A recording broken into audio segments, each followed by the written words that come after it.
Jadi hari ini gue habis survei ke daerah BSB Jatisari gitu. Dan gue mau pulang, cuman ini mendung banget. Gue nggak tahu ini bakal hujan atau enggak. Kalau misalnya hujan berarti videonya akan berhenti, mohon maaf. Dan gue bakal pulang ke Tembalang lewat jalan yang kayaknya nggak umum dilewatin. Ya udahlah yuk gas aja. Bismillahirrahmanirrahim.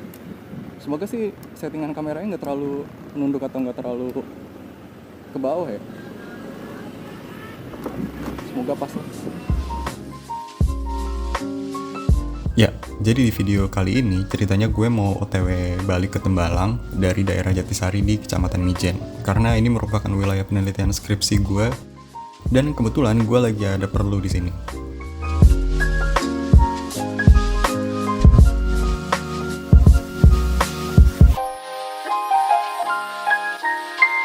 Alright, sambil menunggu kemacetan, seperti biasa sedikit cerita. Jadi, Kecamatan Mijen merupakan salah satu kecamatan di bagian barat kota Semarang dengan luas 56,52 km persegi. Terdiri dari 14 kelurahan, dan populasi penduduk pada tahun 2023 adalah sebanyak 81.706 jiwa.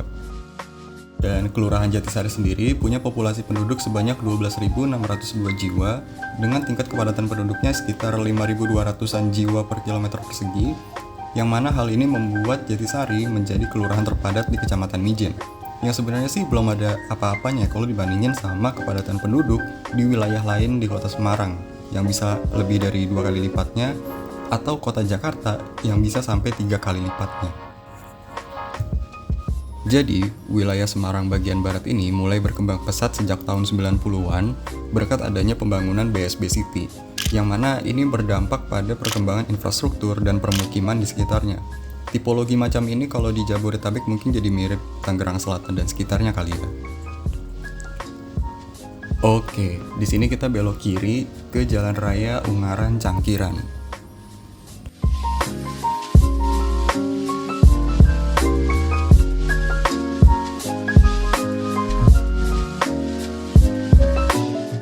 Sebenarnya, ada 3 rute utama yang bisa kita pakai untuk menuju Jatisari dari Tembalang. Pertama, kita bisa lewat Pamularsi, Kalibanteng, Ngalian, yang mana kondisi jalannya cenderung lebih bagus dan lebar. Tapi, karena Jatisari ini cenderung lebih ke selatan, jadi kalau lewat sini, muternya itu kejauhan. Yang kedua, bisa via Sampangan yang nanti tembusnya ke Gua Kreo, lalu ke BSB. Rute ini lumayan cepat, tapi jalannya kurang lebar, kurang bagus juga, banyak truk juga, dan sedikit lewat permukiman warga, jadi kurang menyenangkan. Dan terakhir, via Jalan Ungaran Cangkiran yang gue pilih buat menuju Jatisari.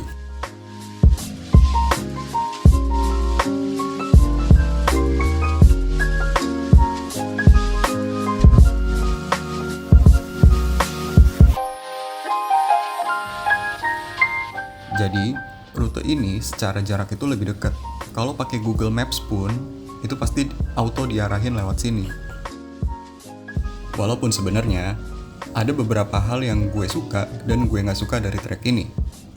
Yang gue nggak suka dari trek ini adalah masih adanya tambelan di beberapa titik walaupun nggak banyak, tapi ada. Tapi, walaupun begitu gue senang sama jalur ini karena kondisinya lebih mending daripada 2 jalur lainnya. Dan jalannya juga bagus, meliak-liuk, jadi nggak membosankan. Ditambah lagi view-nya juga lumayan bagus, ada bukit, ada jurang, ada...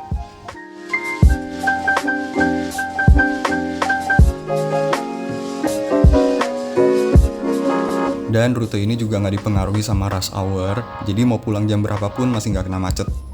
Ini kondisinya gue pulang jam 5-an dan ya nggak kena macet. By the way, di Semarang beberapa hari belakangan ini selalu hujan di sore hari dan di malam hari juga, dan ini udah mendung banget, semoga tidak hujan jadi gua nggak kehujanan.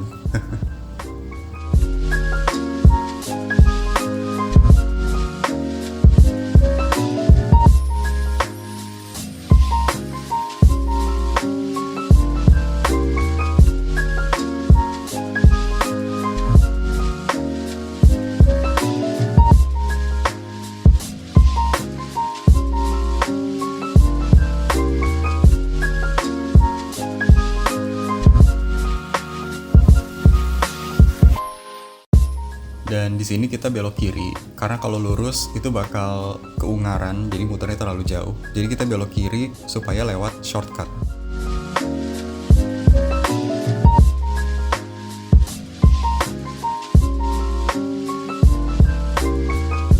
Dan akhirnya gue udah sampai di Banyumanik dan kembali ke kemacetan Undip dan sekitarnya. Overall, total waktu perjalanan gue adalah hampir 1 jam. Sebenarnya dari Mijen ke Banyumanik cuma sekitar 30 menitan, tapi menuju Undip dari Banyumanik itu crowded banget. Ya ini karena sore hari juga sih, jadi cukup memakan waktu.